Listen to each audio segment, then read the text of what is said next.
Maybe it's time people realize that some shows deserve to be cancelled, especially when the host has forgotten how to treat human beings with basic respect. Those were the explosive words that Prince Harry delivered on The Late Show last night. Words that would ignite one of the most shocking confrontations in late-night television history. Before we get into this incredible story, make sure you hit that subscribe button and drop a comment below, because you're not going to believe what unfolds. What started as a simple promotional appearance for Harry's latest charitable initiative quickly devolved into a brutal verbal warfare that exposed the raw tensions simmering beneath the surface of Hollywood's glittering facade. The Duke of Sussex didn't just come to play nice. He came loaded for bear, and Stephen Colbert was about to find out just how sharp the royals' claws could be. The atmosphere in Studio 57 felt different from the moment Prince Harry walked onto the set. Those familiar with the show's usual rhythm could sense something was off. Colbert's trademark grin seemed forced, almost mechanical, as he delivered his opening monologue. The recent announcement that CBS was considering pulling the plug on The Late Show due to declining ratings and mounting production costs hung in the air like a funeral shroud.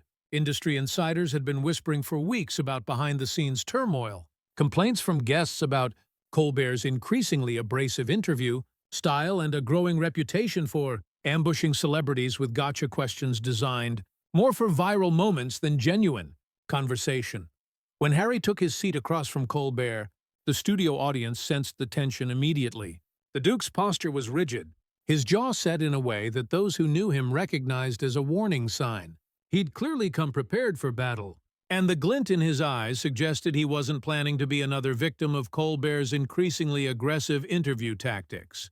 "Your Royal Highness," Colbert began, his voice dripping with the kind of mock deference that had become his signature. "I have to ask about your recent comments regarding media responsibility. Pretty rich coming from someone who's made millions selling family secrets to the highest bidder, wouldn't you say?" The question hit like a slap across the face. The studio fell silent, cameras capturing Harry's immediate reaction, a flash of genuine anger that he quickly tried to mask. But Colbert wasn't finished. He leaned back in his chair with that predatory smile, clearly expecting Harry to crumble under the pressure like so many other guests had before him. "I mean," Colbert continued, seemingly oblivious to the storm clouds gathering across from him, "you've written tell-all books, done explosive interviews, aired every piece of dirty laundry your family has, and now you want to lecture the media about responsibility. That's like an arsonist complaining about fire safety."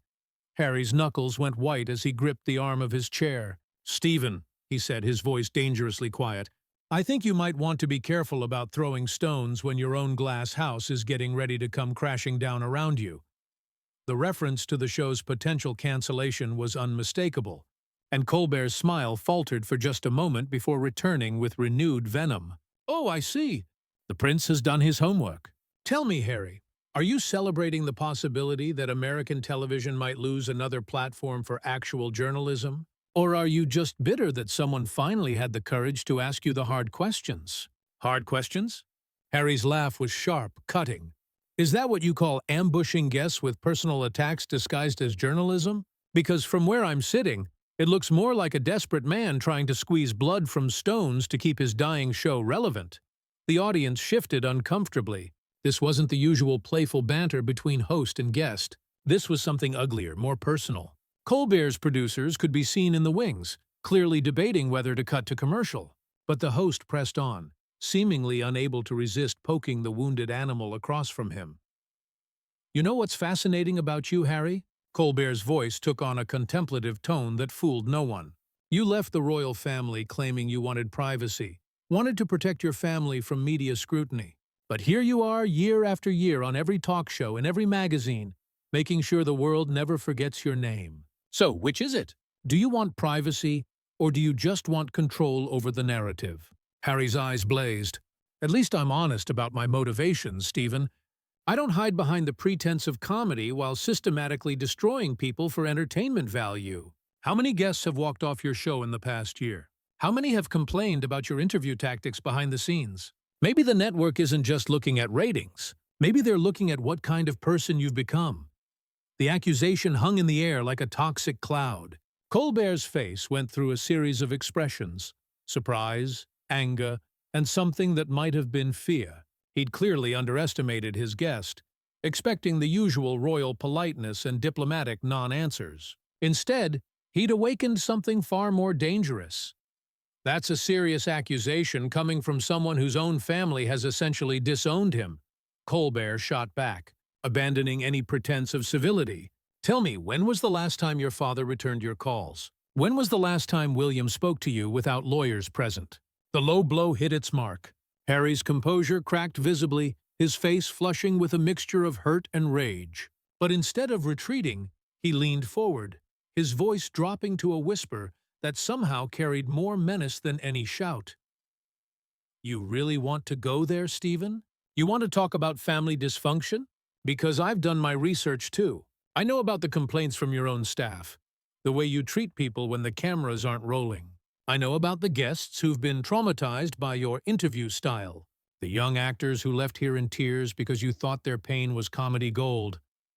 The studio was now dead silent, the audience holding its collective breath as they witnessed something unprecedented. This wasn't entertainment anymore. This was a public execution being broadcast live to millions of viewers. But Harry wasn't finished, and what he said next would change everything.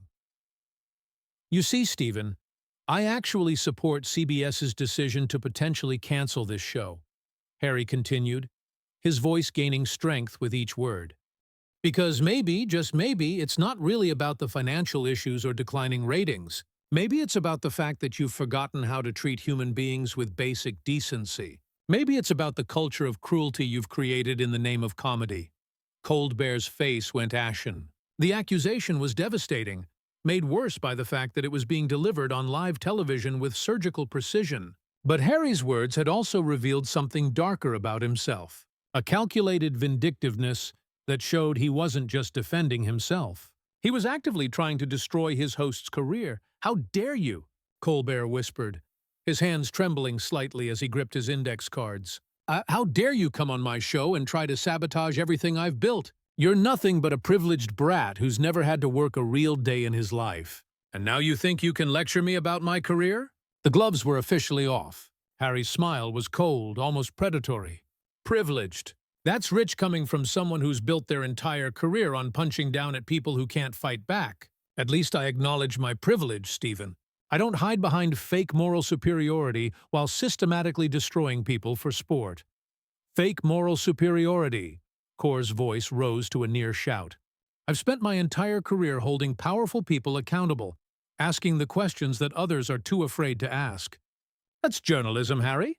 That's what separates us from the sycophantic fluff pieces you're probably used to. Accountability. Harry laughed bitterly.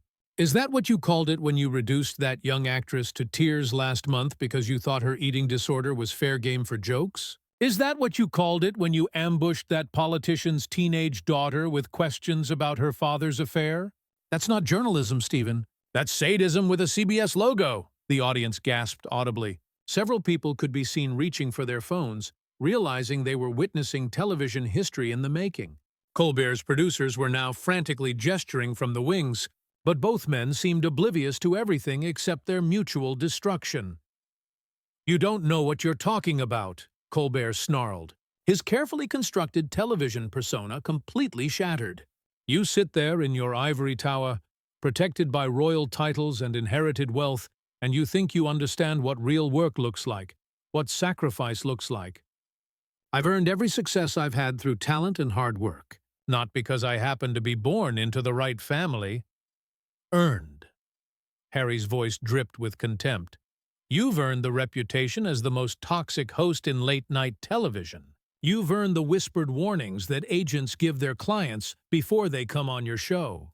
You've earned the fear and resentment of every guest who's ever sat in that chair and realized too late that they were walking into an ambush. The personal nature of the attacks was becoming increasingly vicious. Both men seemed determined to inflict maximum damage, and the studio audience was trapped in the crossfire of their mutual annihilation. But Colbert wasn't backing down, and his next attack was perhaps his most brutal yet. Fear and resentment, he spat. You want to talk about fear and resentment? Let's talk about how your own family is so disgusted by your behavior that they won't even be in the same room with you. Let's talk about how you've monetized your mother's death and your family's dysfunction. Let's talk about how you've become exactly the kind of media parasite you claim to despise. The mention of his mother was the final straw. Harry's face went through a transformation that was terrifying to witness. The polished royal facade completely evaporating, replaced by something raw and dangerous. When he spoke, his voice was barely controlled fury. "Don't you ever mention my mother." Each word was delivered like a physical blow. "You pathetic, bitter little man. You hide behind your desk and your writers and your carefully scripted questions, but deep down you know the truth. You know that you're nothing but a court jester who's forgotten his place. You're not a journalist. You're not even a particularly good comedian. You're just a bully with a platform. And now that platform is being taken away from you." The words hung in the air like poison. Core's face cycled through emotions too quickly to catalog: rage, hurt, embarrassment, and something that looked dangerously like desperation. He'd pushed too hard, gone too far, and now he was facing the consequences of his actions in the most public way possible. "Get out," Colbert said quietly, his voice shaking with barely contained emotion. "Gladly," Harry replied, standing up from his chair with deliberate slowness. "But before I go, let me leave you with this thought, Stephen. When this show finally gets cancelled, and it will, don't blame the network executives or the changing media landscape or declining ratings. Blame yourself. Blame the choice you made to become the kind of person who thinks cruelty is entertainment." The confrontation had reached a point of no return, with both men having inflicted wounds that would never fully heal. But the most explosive moments were yet to come, and what happened next would ensure that neither man would ever be able to repair the damage they had done to each other or to themselves. Harry began removing his microphone with theatrical precision, each movement calculated to maximize the dramatic impact. But Colbert, his ego too bruised to let his guest have the last word, made one final catastrophic mistake. "But at least when it does, I'll still have my dignity. I won't be remembered as the royal who sold out his own family for 30 pieces of silver and a Netflix deal." The comparison to Judas was deliberate, venomous, and utterly devastating. The studio audience audibly gasped, several people covering their mouths in shock. But if Colbert thought he delivered a killing blow, he was about to discover just how wrong he could be. Harry stopped mid-motion, his hand frozen on his microphone clip. When he turned back to face Colbert, the expression on his face was unlike anything the studio audience had ever witnessed. It was the look of a man who had been pushed beyond his breaking point, who had nothing left to lose and everything to gain by unleashing hell. Dignity. Harry's voice was barely above a whisper, but it carried the force of a thunderclap. "You want to talk about dignity, Stephen? Let me tell you what dignity looks like. Dignity is admitting when you're wrong. Dignity is treating other human beings with basic respect, regardless of who they are or what they've done. Dignity is not hiding behind comedy to mask your own insecurities and failures as a human being." He began walking toward Colbert's desk, each step measured and deliberate. The host instinctively leaned back in his chair, suddenly realizing that he might have awakened something far more dangerous than he'd anticipated. "You sit there night after night," Harry continued, his voice gaining intensity, "tearing people apart for the entertainment of your audience, telling yourself that you're some kind of moral authority. But you're not, Stephen. You're a fraud. You're a bitter, angry man who's so threatened by anyone who might have achieved something without your approval that you feel compelled to destroy them." The studio was completely silent now, the tension so thick it was almost suffocating. Camera operators were adjusting their angles to capture every moment of what was clearly going to be an unforgettable television moment. "And you want to know the most pathetic part?" Harry was now standing directly in front of Colbert's desk, leaning forward slightly. "You actually believe your own hype. You actually think that what you do here matters, that you're making some kind of meaningful contribution to society. But the truth is, Stephen, you're just another failed comedian who discovered that cruelty pays better than actual talent." Colbert's face had gone completely white. He tried to respond, opening his mouth several times, but no words came out. The man who had built his career on never being at a loss for words was finally utterly speechless. "I came here tonight to talk about charitable work, about making a positive difference in the world," Harry said, his voice now carrying a tone of profound disappointment. Instead, I find myself sitting across from a man who has forgotten what it means to be decent, who has chosen to build his career on the suffering of others. Harry straightened up, adjusting his jacket with deliberate care. You know what the real tragedy is, Stephen? You had talent once. You had the ability to make people laugh, to bring joy into their lives. But somewhere along the way, you chose a different path. You chose to become a predator instead of an entertainer. The accusation hung in the air like a death sentence. Several audience members were now openly crying, overwhelmed by the raw emotion and brutality of what they were witnessing. This wasn't just a celebrity spat. This was a complete character assassination being broadcast live to millions of viewers. But here's the thing about predators, Stephen, Harry continued, his voice taking on an almost philosophical tone. Eventually, they run out of prey. Eventually, people figure out what they really are.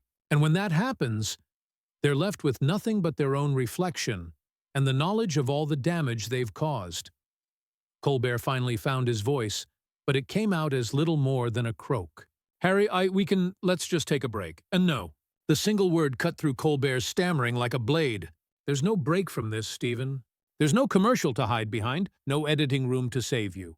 This is live television, and millions of people are watching you realize that you've finally met someone who won't be intimidated by your bullying tactics. Harry began walking toward the exit, but he wasn't finished. He turned back one final time, delivering what would become one of the most quoted moments in late-night television history. You asked me earlier if I was celebrating the potential cancellation of your show, Harry said, his voice carrying across the silent studio with crystalline clarity. The answer is yes, Stephen. I am celebrating it because every show that gets cancelled for promoting cruelty over comedy makes room for something better. Every host who gets fired for choosing hatred over humor creates an opportunity for someone with actual talent and decency to take their place.